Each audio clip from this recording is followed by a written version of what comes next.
ज्ञान के साथ साथ हमारा प्रेम आगे बढ़ता चले, प्रेम का प्रवाह प्रवाहित होता रहे। जीवात्मा के अंदर जो प्रेम रस की धारा है वही भक्ति है। जो प्रेम रस का प्रवाह है वही तो भक्ति है। प्रथम भूमिका प्रेम है, भक्ति नहीं बिनु प्रेम। भक्ति बिना कस मुक्ति है, नर जीवन मणि प्रेम। प्रेम आत्मा की सुगंध है और वासना शरीर की दुर्गंध है। प्रेम पावन बना देता है, प्रेम पवित्र बना देता है। और अंतरात्मा में जो धारा प्रेम रस की है वही भक्ति है।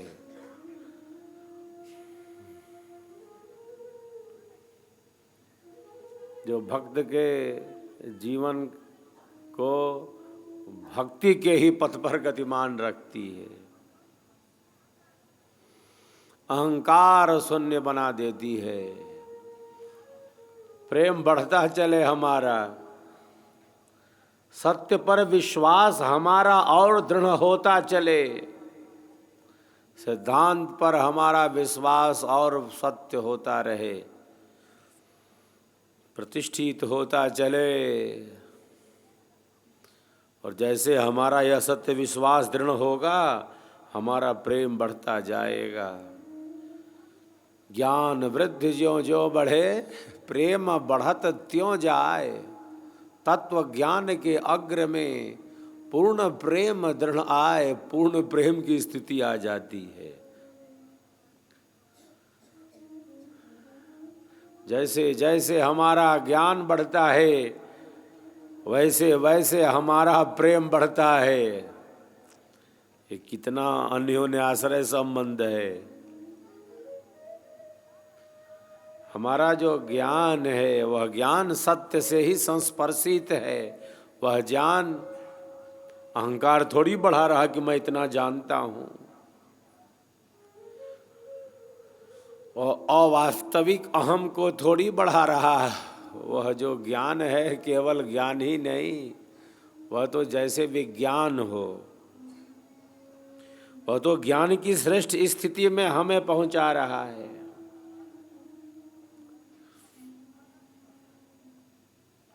वह ज्ञान केवल बौद्धिक नहीं, केवल बुद्धि के स्तर पर नहीं, केवल भौतिक नहीं, वह ज्ञान आध्यात्मिक ज्ञान, इसे विज्ञान कहते हैं। ज्ञान विज्ञान तृप्तात्मा कूटस्थो जितेन्द्रियः,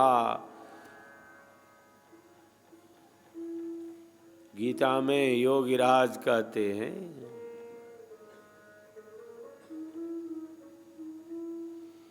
तो ज्ञान केवल बौद्धिक नहीं है।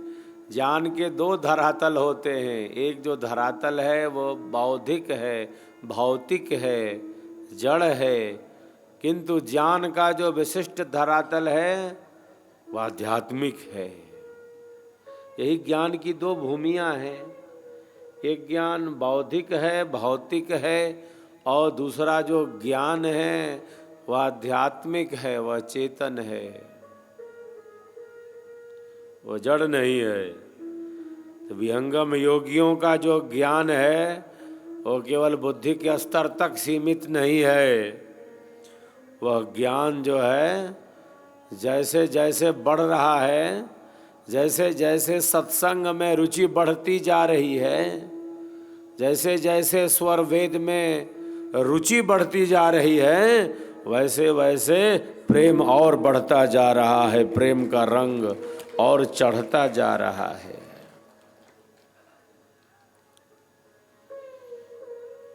वो आंतरिक प्रेम है, वो भक्ति का प्रवाह है। जैसे गुलाब का फूल है, हम जहाँ भी रख दें वो सुगंधि बिखेरेगा। गोबर के पास रख दें या चीनी के बोरे के पास, गुलाब का फूल है, उसमें सुगंधी है, वो सुगंधी बिखेरेगा। जो भक्त हैं, जो साधक हैं, जो साधिकाएं हैं, जो आध्यात्मिक हैं तो हैं, उनके मन बुद्धि विचारों की एक स्थिति है, और ऐसी स्थिति है कि वह परम आनंद की स्थिति में है, वो प्रेम की ही स्थिति में है। केवल बाहर से नहीं, वो भीतर से जुड़े हैं, अंतर से जुड़े हैं। उनकी स्थिति आंतरिक है, भेदिक है, आध्यात्मिक है। तो प्रेम का यह जो प्रवाह है वह पवित्र करता है। वो केवल वाणी तक सीमित नहीं है, वो केवल बुद्धि तक सीमित नहीं, वह आंतरिक है, वह सूक्ष्म है, वह भेदिक है, और साधक साधिकाएं इसका अनुभव करते हैं। ऐसे अनुरागी बिरही हैं। यह श्रेष्ठ स्थिति है, उच्च स्थिति है। जो डूबा है वो इसका अनुभव करता है, वह जानता है, वह अनुभव करता है। तो जिस प्रकार हमारा ज्ञान बढ़ता जाता है, उसी प्रकार हमारा प्रेम भी बढ़ता जाता है।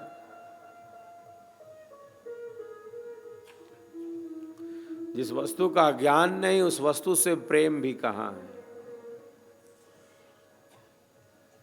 तो हमारे अंदर जो प्रेम की भावना है, हमारे भीतर जो श्रद्धा है, हमारे भीतर जो सत्य पर विश्वास है, हमारी श्रद्धा, हमारी भक्ति, हमारा प्रेम भाव, हमारा सेवा भाव और आगे बढ़ता चले, और आगे बढ़ता चले। यही हमारी स्थिति होनी चाहिए। प्रेम का और प्रकाश फैलता रहे, प्रेम की सुगंधी और बढ़ती रहे, श्रद्धा और बढ़ती रहे, हमारी भक्ति और बढ़ती रहे, सत्संग में रुचि हमारी और बढ़ती रहे, हमारा प्रेम, सत्य, विश्वास, दृढ़ आस्था, हमारी भक्ति का और विकास होता चले, हमारी सेवा और विस्तार लेती रहे। यह मात्र आवश्यक नहीं, अपितु अनिवार्य है। और इन वाणियों में यही संदेश मिला है हमें। प्रेम के बिना भक्ति कहाँ है, सेवा कहाँ है। हम सेवा कहें या भक्ति कहें, एक ही बात है। भक्ति जो शब्द है वो भज सेवायाम, भज सेवायाम धातु से ही निष्पन्न हुआ है।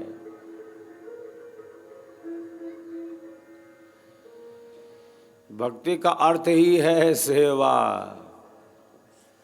आचार्य श्री प्रथम ने इस संबंध में अपने आध्यात्मिक तत्व चिंतन को स्पष्ट धरातल प्रदान किया है।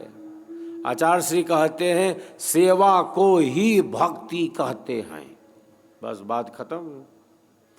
आचार्य श्री प्रथम लिखते हैं सेवा को ही भक्ति कहते हैं। सेवा से भिन्न कोई भक्ति है नहीं। और अहंकार शून्य सेवक है, समर्पित है, समर्पण भाव है। कितनी श्रेष्ठ स्थिति है। मेरा मुझ में कुछ नहीं, जो कुछ है सो तोर, तेरा तुझको सौंपते क्या लागे है मोर, क्या लागे है मोर। ऐसी शुद्ध भावना, ऐसा समर्पण भाव। ये करेंगे तो ऐसा होगा, वो करेंगे, ऐसा गणित नहीं है अध्यात्म में। सेवा में कोई गणित नहीं, बिल्कुल सहजता, सरसता, सरलता और स्वाभाविकता, अहंकार का त्याग सेवा है। सेवा का अर्थ है, भक्ति का अर्थ है अहंकार शून्यता।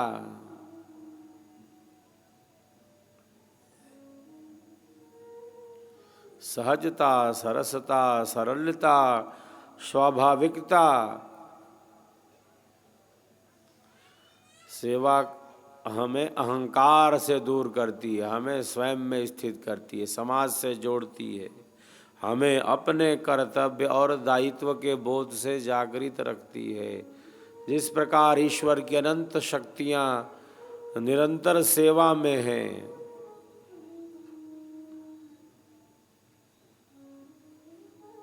ये नदियाँ एक लक्ष्य के साथ चल रही, इन्हें समुद्र में जाना है, समुद्र में समा जाती हैं ये नदियाँ। सबका अपना एक लक्ष्य है और सब अपने लक्ष्य के साथ चलती जा रही हैं। ये सो नदी गंगा में मिलेगी और गंगा सागर में, सबका अपना लक्ष्य है और सब अपने लक्ष्य के साथ निरंतर गति करते रहे। यही सेवा है जो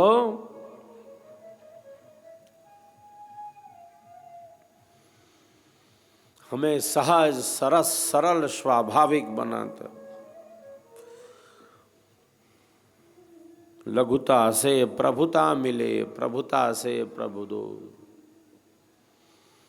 तो अहंकार शून्यता है सेवा। सेवा मैंने बिल्कुल अहंकार से शून्य है, सहज है, सरस है, सरल है, स्वाभाविक है। क्योंकि जहाँ अहंकार है वहाँ केवल अहंकार नहीं, वहाँ अंधकार है।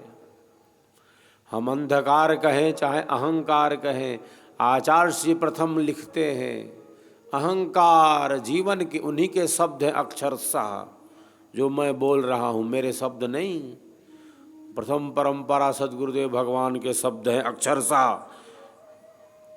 अहंकार जीवन के पतन का कारण है। निराभिमानी सरल स्नेह युक्त जीवन ही अध्यात्म के ऊंचे पथ पर ले जाता है। आचार्य श्री की वाणी है ये। अहंकार जीवन के पतन का कारण है। निराभिमानी सरल स्नेह युक्त जीवन ही अध्यात्म के ऊंचे पथ पर ले जाता है। हमेशा आत्मनिरीक्षण की आवश्यकता है, स्वयं को टटोलने की आवश्यकता है, स्वयं के विचारों को देखने की जरूरत है। मन वचन और क्रिया से अहंकार शून्यता हो, ये कितनी श्रेष्ठ स्थिति है। इसीलिए आचार्य कहते हैं मनसि वचसि काये पुण्य पीयूष पूर्ण त्रिभुवन मुपकार श्रेणी भी प्रीणयन्तः परगुण परमाणुन पर्वते कृत्य नित्यम निज हृदय विकसन्तः संति संतः कियन्तः। मन वचन और कर्म में अहंकार की झलक न हो, इसको ही सेवा कहते हैं। सेवा का अर्थ है अहंकार शून्यता, सहजता, सरसता, सरलता, स्वाभाविकता। अपनी कामनाओं को विशेष महत्व न देकर सामने वाले की उचित कामनाओं को अधिक महत्व देना, यही सेवा है जो हमें सहज सरस सरल और स्वाभाविक बनाती। वृक्ष कबहु नहीं फल भखे, नदी न संचय नीर, परमारथ के कारणे साधुन धरा शरीर, साधुन धरा शरीर। वृक्ष अपने फल को कभी स्वयं नहीं खाता, नदियाँ अपने जल को कभी स्वयं नहीं पीती। जो योगी है, जो सबके हित का चिंतन करता है, जो सबके कल्याण का चिंतन करता है, ऐसा योगी विहंगम योगी ही तो है जो सबके लिए उपयोगी है। विहंगम योगी ही सबके लिए उपयोगी है। यही सेवा भाव है। हमारे कारण किसी को भी अज्ञान अधर्म पूर्वक कष्ट न मिले, इसको ही सेवा कहते हैं। सेवा माने हमारे कारण किसी को भी अज्ञान अधर्म अन्याय पूर्वक कष्ट न मिले, हमारे कारण कोई अनावश्यक रूप से दुखी न हो जाए, इसी को सेवा कहते हैं। हम किसी को भी अज्ञान अधर्म अन्याय पूर्वक प्रताड़ित नहीं कर सकते, दुख नहीं दे सकते, पीड़ा नहीं पहुंचा सकते। हमारे कारण किसी को भी अज्ञान अधर्म पूर्वक कष्ट न मिले, बल्कि हमारे कारण तो सबको सुख ही सुख मिले, सबको शांति ही शांति मिले, हमारे कारण प्रकाश ही प्रकाश हो। जो जगा हुआ है वही दूसरों को जगा सकता है।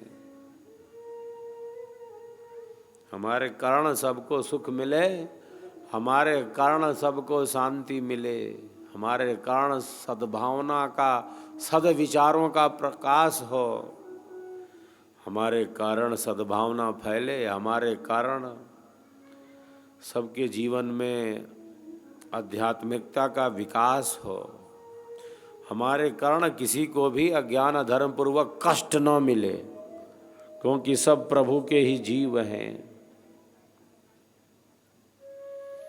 यही श्रेष्ठ चिंतन है। और ऐसा चिंतन करने वाला, कार्य करने वाला जो ब्रह्म विद्या विहंगम योगी है, ऐसा योगी ही तो देश समाज राष्ट्र के लिए उपयोगी है, ऐसा योगी ही उपयोगी है। स्वरवेद की दिव्य वाणियों से हम लाभान्वित होते हैं, आध्यात्मिक लाभ प्राप्त करते हैं। जय स्वरवेद कथा।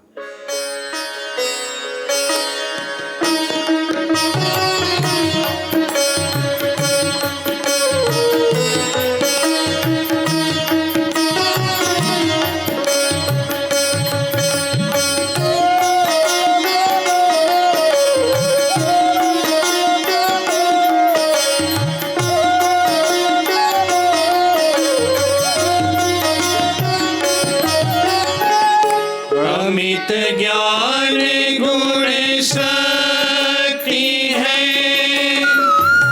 बल ऐश्वर्य अनंत। अमित ज्ञान गुण शक्ति है, बल ऐश्वर्य अनंत। अमित क्रिया संयोग है, महिमा तेज अनंत। अमित क्रिया संयोग है, महिमा तेज अनंत। जय स्वरवेद कथा, जय स्वर